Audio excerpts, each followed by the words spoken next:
आखिर कुछ लोग, कुछ मुसलमान धर्म गुरु बनकर आखिर क्यों पहुंच जाते हैं?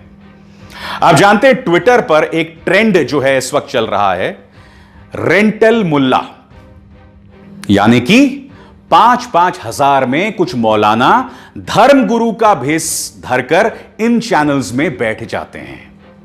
मैं रेंटल मुल्ला तो नहीं कहूंगा, मगर मैं इन्हें टीवी मौलाना कहूंगा। मैं आपको बताना चाहता हूं दोस्तों, मैं जानना चाहता हूं कि जो न्यूज चैनल एक समुदाय को लगातार टारगेट करता रहता है, वहां पर इन मौलानाओं को जाने की क्या जरूरत है सिर्फ 5,000 रुपए के लिए?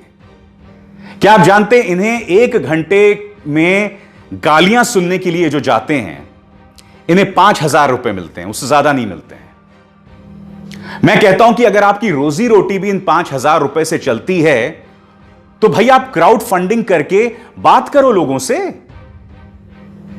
यह किस तरह की सोच है मैं ये जानना चाहता हूं कि ये लोग इस नफरती एजेंडे को आगे क्यों बढ़ा रहे हैं। मैं आपको एक मिसाल देता हूं। कुछ दिनों पहले एक मिसाल सामने उभर कर आई थी कि एक मुस्लिम लड़की गीता के श्लोक पढ़ रही थी, और यकीन मानिए दोस्तों, जब वो लड़की गीता के श्लोक पढ़ रही थी ना, तो बहुत खूबसूरत लग रहा था।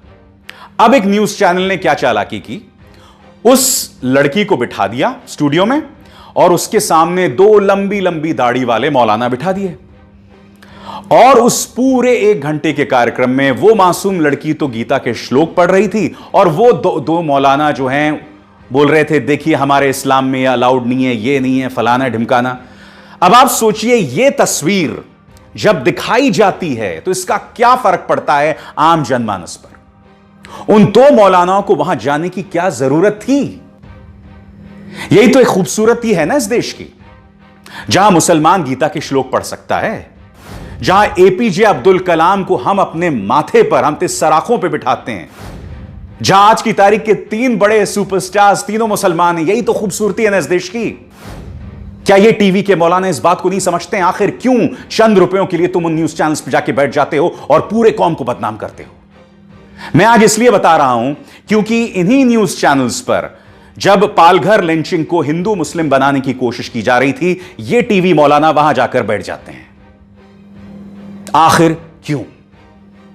ये आपकी जिम्मेदारी है। अगर आप इनके परिवार के सदस्य हैं तो इनसे बोलिए कि ऐसा शर्मनाक काम न करें, क्योंकि इसके जरिए सिवाय समाज के अंदर दोहराव पैदा करने के और कुछ नहीं हो रहा है। सिवाय मुसलमानों की बदनामी के कुछ नहीं हो रही है इसके जरिए।